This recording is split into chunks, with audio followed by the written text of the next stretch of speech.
See you in court seems to be a phrase South Africans are saying a lot these days. Ours appears to have become a litigious society.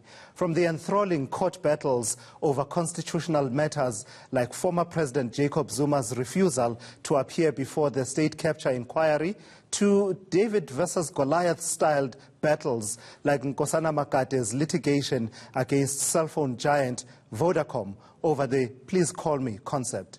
It's not only developing the scope and ambit of our law, but also lining the pockets of the role players in the legal system, like attorneys and advocates. Well, now you can get in on some of that action too, thanks to a relatively new investment concept, litigation funding. To tell us more about it, we're joined by Elad Smaja, the CEO of litigation financier Taurus Capital. Elad, thank you so much for joining me. I read your article about litigation funding as an investment strategy.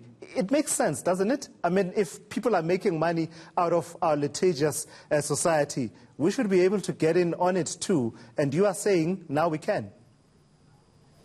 Yeah, that is right. So thank you for that. So litigation funding, what it is at its core is you've got a plaintiff and a defendant. And like you said, in these large commercial matters is where Taurus Capital specifically focuses. It is a very long process and a very expensive process.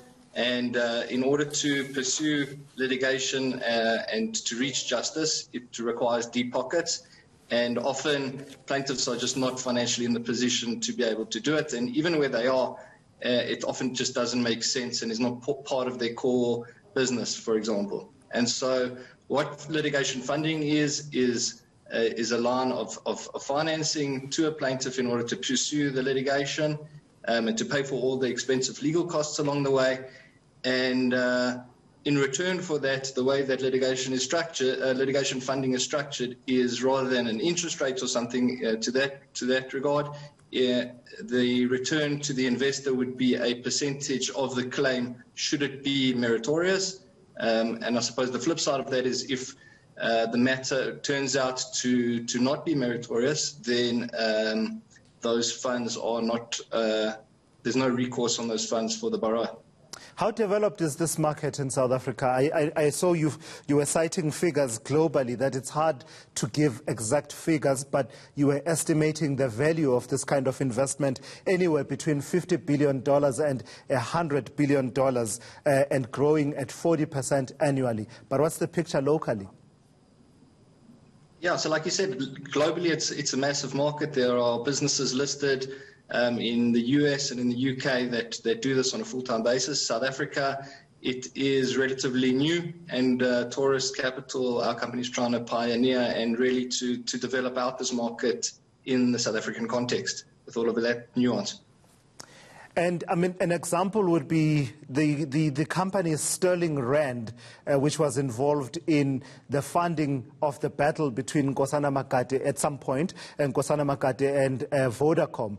But it ended up, well, there was a bit of a dispute, let's put it that way, between the plaintiff and the funders of that litigation. In terms of returns and issues to do with risk, Elad, how does this compare to me putting my money in stocks and bonds and equities? So what I should point out is viewed as an asset class, there is risk. Like I said, the nature of these deals is that the lending is done on a non-recourse basis. So what that means is if the matter fails in court, there can be large losses. And so traditionally this asset class is not really for the man in the street and for somebody who's for like a pension money or things like that. What this is more inclined to is high net worths or individuals with a larger risk appetite looking for higher yields, or institutions which have got mandate to allocate a percentage to alternative assets and look for alpha in that regard. The returns that we typically try to target in our fund is around 4 to 5 times money, which is obviously quite a good return, with the caveat that there is risk.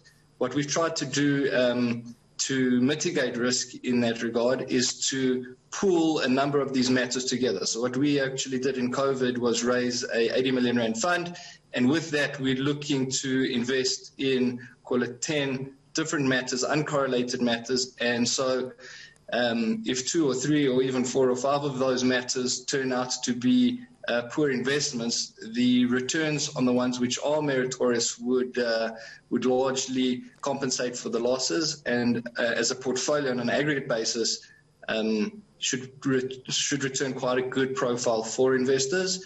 The time horizon is as long as these litigation matters take and can run, especially with the court system, years and years. And again, that talks to the profile of investor, somebody who does not require the liquidity, call it for a 4 or 5 year period. And again, it talks to a specific profile of investor. Did I hear you correctly? Did you say the return you estimate between 4 to 5 times money? Did you not use a percentage there? Did I miss something there? That is correct. So it is quite an ambitious target, and again, it's a niche market in South Africa. Will that pan out? I don't know, but those are approximately the numbers we try to target for our limited partners, the investors within the fund. Lastly, what's the take-up like?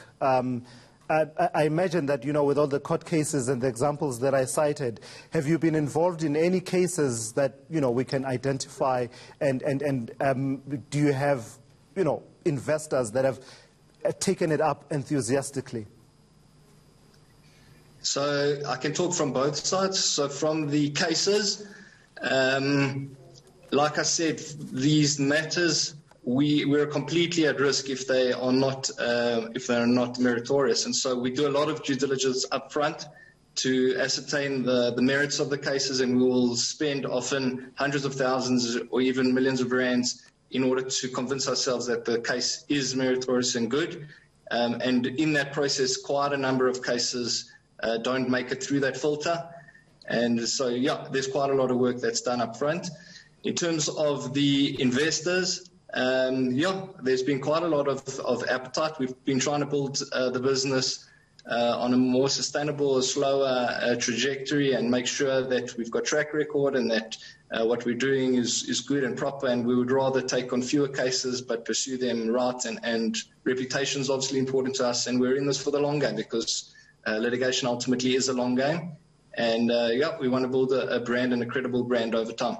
All right. It seems there's always money to be made one way or another in our economy. Thank you for that. That's Elad Smaja, who is the CEO of litigation financier Taurus Capital, talking to us there about litigation funding as an asset class within investment, right? Where people see intrigue, the court intrigue, some are starting to see a pathway towards investment and making money. Let's see how that develops over the coming months and years.